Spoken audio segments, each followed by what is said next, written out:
ഒരു വാഹനം വെറും ഒരു യന്ത്രമല്ല, അതൊരു വികാരമായി മാറുന്നത് എപ്പോഴാണ്? ആ വാഹനം തങ്ങളെ ഒരിക്കൽ പോലും ചതിക്കില്ലെന്ന ബോധ്യം വരുന്ന സമയത്താണ് ഈ വാഹനം എന്നുള്ളത് ഒരു വികാരമായിട്ട് മാറുന്നത്. 1960കളിൽ ടയോട്ട പുറത്തിറക്കിയ ഒരു വാഹനം ലോകത്തിന് നൽകിയ ഉറപ്പും അത് തന്നെയായിരുന്നു. ആഫ്രിക്കയിലെ ചുട്ടുകൊള്ളുന്ന മണലാരണ്യങ്ങളിലും ആസ്ട്രേലിയയിലെ വിജനമായ ഉൾനാടുകളിലും അമേരിക്കയിലും ഒരേപോലെ തരംഗമായ, ഒരേപോലെ ഏറ്റെടുത്ത ഒരു വാഹനം ലാൻഡ് ക്രൂയിസർ 40 സീരീസ്. ലോകത്തിലെ ഏറ്റവും മികച്ച ഓഫ് റോഡർ എന്ന പേര് കേട്ട ലാൻഡ് ക്രൂയിസർ 40 സീരീസിന്റെ കഥയാണ് ഇന്ന് നമ്മൾ പറയുന്നത്. എല്ലാവർക്കും സ്വാഗതം. കഴിഞ്ഞ വീഡിയോയിൽ നമ്മൾ ലാൻഡ് ക്രൂയിസറിന്റെ ആദ്യ മോഡലുകളായ അല്ലെങ്കിൽ ആരംഭഘട്ടങ്ങളായ AK10 അതുപോലെ തന്നെ ടയോട്ട BJ എന്നീ 2 മോഡലുകളെ കുറിച്ച് സംസാരിച്ചിരുന്നു. അതിന്റെ ലിങ്ക് താഴെ കൊടുക്കാം, ആവശ്യമുള്ളവർക്ക് അത് പോയി കാണാം. അങ്ങനെ 1950കളിൽ ടയോട്ട BJ എന്ന വാഹനം ഇറക്കിക്കൊണ്ട് സിവിലിയൻ മാർക്കറ്റിലേക്ക് കാലെടുത്ത് വെച്ചിരുന്നു. എന്നാൽ ആഗോളതലത്തിൽ ജീപ്പിനോടും അതുപോലെ തന്നെ ലാൻഡ് റോവർ ഡിഫൻഡറിനോടും എല്ലാം കിടപിടിക്കുന്നതിനായിട്ട് ടയോട്ടയ്ക്ക് കൂടുതൽ കരുത്തുറ്റ വാഹനങ്ങൾ ആവശ്യമായി വന്നു, അല്ലെങ്കിൽ അവർ പിന്തള്ളപ്പെടുന്ന ഒരു അവസ്ഥയിലേക്ക് എത്തി. ആ സമയത്താണ് ടയോട്ട അവരുടെ ലാൻഡ് റോവർ 40 സീരീസിന് ജന്മം കൊടുത്തിട്ടുള്ളത്. അതായത് 1960കളിൽ 5 വർഷത്തെ കഠിനാധ്വാനത്തിന് ശേഷം ലാൻഡ് റോവർ 40 സീരീസ് പുറത്തിറക്കി. കാഴ്ചയിൽ 20 സീരീസിനോട് സാമ്യം തോന്നുമെങ്കിലും തികച്ചും വ്യത്യസ്തമായിട്ട് തന്നെയായിരുന്നു 40 സീരീസ് പുറത്തിറക്കിയത്. കൂടുതൽ കരുത്തുറ്റ ഷാസിയും ഗിയർ ബോക്സും ഒരു ലോ റേഞ്ച് ഗിയർ വന്നിട്ടുള്ളത് ഈ 40 സീരീസിലാണ്. ടയോട്ടയുടെ ചരിത്രത്തിൽ തന്നെ ലോ റേഞ്ച് ഗിയർ വന്നിട്ടുള്ള വാഹനമാണ് 40 സീരീസ്. നമുക്കറിയാം, ഈ ടയോട്ട 40 സീരീസ് അറിയപ്പെടുന്നത്, അല്ലെങ്കിൽ അത് പേര് കേട്ടിട്ടുള്ളത് ഓഫ് റോഡ് കേപ്പബിലിറ്റി അല്ലെങ്കിൽ ഒരു ഓഫ് റോഡ് വാഹനം എന്ന നിലയിലാണ്. ഈ ഓഫ് റോഡിങ്ങിന് ഏറ്റവും അനുയോജ്യമായ അല്ലെങ്കിൽ ഏറ്റവും പ്രധാനപ്പെട്ട ഒരു ഘടകമാണ് ലോ റേഞ്ച് ഗിയർ. അത് ടയോട്ട ഇതിലേക്ക് കൊണ്ടുവന്നു. അത് ഇവരുടെ ഈ പേര് ഒന്നും കൂടെ ഉയരാനും അല്ലെങ്കിൽ ഒന്നും കൂടെ ജനകീയമാക്കാനും സഹായിച്ചു. ഈ 40 സീരീസിൽ പേര് കേട്ടത് തന്നെ അതിന്റെ എഞ്ചിനുകളായിരുന്നു. അതിൽ ആദ്യമായിട്ട് വന്നത് 3.9 ലിറ്റർ F സീരീസ് എഞ്ചിനായിരുന്നു. അതിന്റെ ശേഷം 4.2 ലിറ്റർ 2F എഞ്ചിനും വന്നു. ഈ 2 എഞ്ചിനുകളും അതിന്റെ സ്മൂത്ത്നെസ്സിനും അതുപോലെ തന്നെ റിലയബിലിറ്റിക്കും എല്ലാം പേര് കേട്ട എഞ്ചിനുകളായിരുന്നു. ഇത് രണ്ടും പെട്രോൾ എഞ്ചിനുകളായിരുന്നു.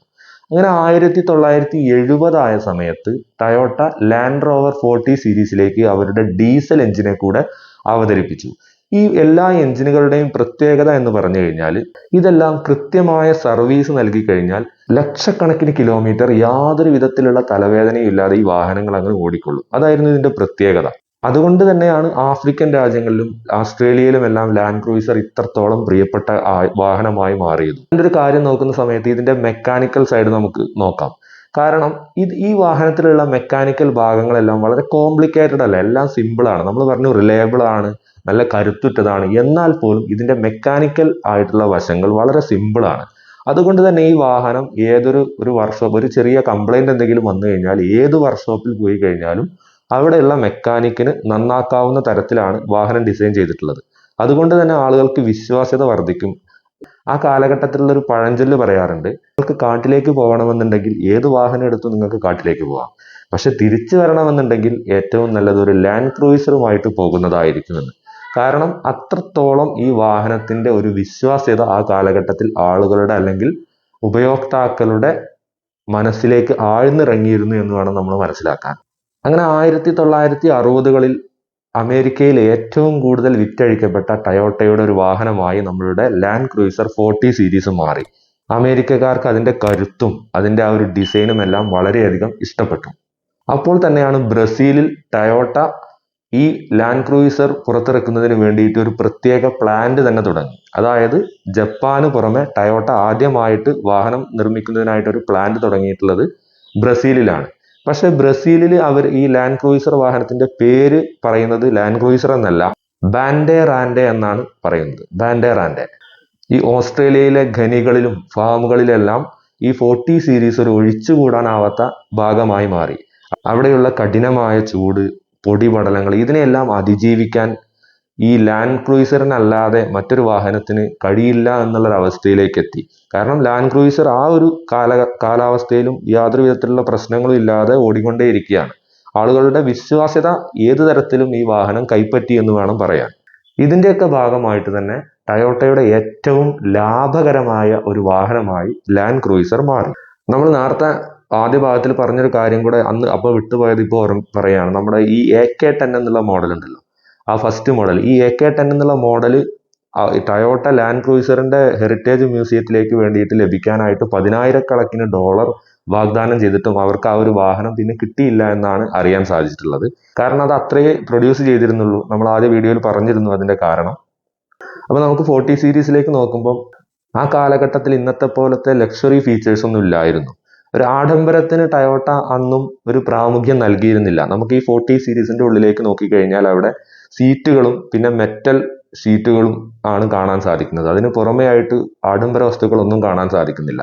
പക്ഷെ ഇതെല്ലാം ഈട് നിൽക്കുന്ന തരത്തിലാണ് അവർ അതിൽ ഉപയോഗിച്ചിട്ടുള്ളത്. ആ വൃത്താകൃതിയിലുള്ള ഹെഡ്ലൈറ്റും ആ വലിയ ബോണറ്റും എല്ലാം ഇന്നും ഓഫ് റോഡ് ആരാധകരുടെ പ്രിയപ്പെട്ടത് തന്നെയാണ്. വീൽ ബേസ് അനുസരിച്ച് ആ സമയത്ത് FJ40, 43, 45 എന്നീ വിവിധ മോഡലുകൾ ആ സമയത്ത് ടയോട്ട പുറത്തിറക്കിയിരുന്നു. അതായത് പിക്കപ്പ് മുതൽ ഫാമിലി വാഹനങ്ങൾ വരെ ഈ ഒരു ഈ 40 സീരീസിൽ ഉൾപ്പെട്ടിരുന്നു. ഈ 40 സീരീസ് പ്രൊഡക്ഷനിലുള്ള സമയത്ത് തന്നെ അവർ 50 സീരീസ് ഇറക്കി. അതായത് 40 സീരീസ് ഒന്നും കൂടി റഗ്ഡ് ആയിട്ടുള്ള ഒരു ഓഫ് റോഡ് വെഹിക്കിൾ എന്നുള്ള രീതിയിലാണ് ആളുകൾ കണ്ടുകൊണ്ടിരുന്നത്. അപ്പോൾ ഒന്നുകൂടെ പാസഞ്ചർ വെഹിക്കിൾ ആക്കാൻ വേണ്ടി ആളുകൾക്ക് യാത്ര നടത്തുന്നതിനായിട്ടുള്ള ഒരു രീതിയിലേക്ക് കൊണ്ടുവരുന്നതിനായിട്ട് കൊണ്ടുവന്ന വാഹനമാണ് ലാൻഡ് ക്രൂയിസർ 50 സീരീസ്. വാഹനത്തിന് മെക്കാനിക്കലി ഒന്നും ഒരു കോംപ്രമൈസും ഇല്ല. പക്ഷെ അതിന് എന്ത് ചെയ്തു, ഒന്നുകൂടെ ഒരു സ്റ്റേഷൻ വാഗൺ അല്ലെങ്കിൽ ഒരു കംഫർട്ടബിൾ ആയിട്ടുള്ള സ്റ്റേഷൻ വാഗൺ എന്നുള്ള മോഡലിലേക്ക് കൊണ്ടുവന്നതാണ് ലാൻഡ് ക്രൂയിസർ 50 സീരീസ്. അത് അവർ അങ്ങനെ കൊണ്ടുവന്നെങ്കിലും അത് പുറത്തിറങ്ങി കഴിഞ്ഞപ്പോൾ അതിനൊരു ഗംഭീര അല്ലെങ്കിൽ എന്താ പറയുക ഒരു ഭയാനകമായ അല്ലെങ്കിൽ അത്രയും ഒരു ഭീകരമായ ഒരു ലുക്കാണ് അതിന് വന്നത്. അതുകൊണ്ട് തന്നെ അന്ന് അതിന് അറിയപ്പെട്ടിരുന്നത് അയൺ പിഗ് എന്നാണ് അറിയപ്പെട്ടിരുന്നത്. ആ സമയത്ത് ഈ വാഹനം പാസഞ്ചർ കാറായിട്ടും എന്നാൽ ഓഫ് റോഡ് കേപ്പബിലിറ്റിക്ക് യാതൊരു വിധത്തിലുള്ള കുറവുമില്ല, രണ്ട് ഭാഗങ്ങളിലും ഉപയോഗിക്കാൻ പറ്റിയ തരത്തിലായിരുന്നു ഈ 50 സീരീസ്. പക്ഷെ ആ സമയത്തും 40 സീരീസ് യാതൊരു കുഴപ്പമില്ലാതെ ഇറങ്ങിക്കൊണ്ടിരുന്നു. ഇത് 50 സീരീസ് വരുന്നത് ഒരു 67 മുതലാണ്. അങ്ങനെ 1980 ആയ സമയത്ത് ജീപ്പ് അതുപോലെ ലാൻഡ് റോവർ ഒക്കെ അവരുടെ വാഹനങ്ങളിൽ ഒന്നും കൂടെ ലക്ഷറി ആയിട്ടുള്ള കാര്യങ്ങൾ നൽകാൻ തുടങ്ങി. പക്ഷെ ടയോട്ട ആ സമയത്തും ലക്ഷറിയിലേക്ക് കേന്ദ്രീകരിച്ചിരുന്നില്ല. അവര് ആ ഒരു റിലയബിലിറ്റി ആണ് പ്രധാനമായിട്ടും ഫോക്കസ് ചെയ്തുകൊണ്ടിരുന്നത്. പിന്നെ അതുപോലെ വണ്ടിയുടെ ഒരു കരുത്തും.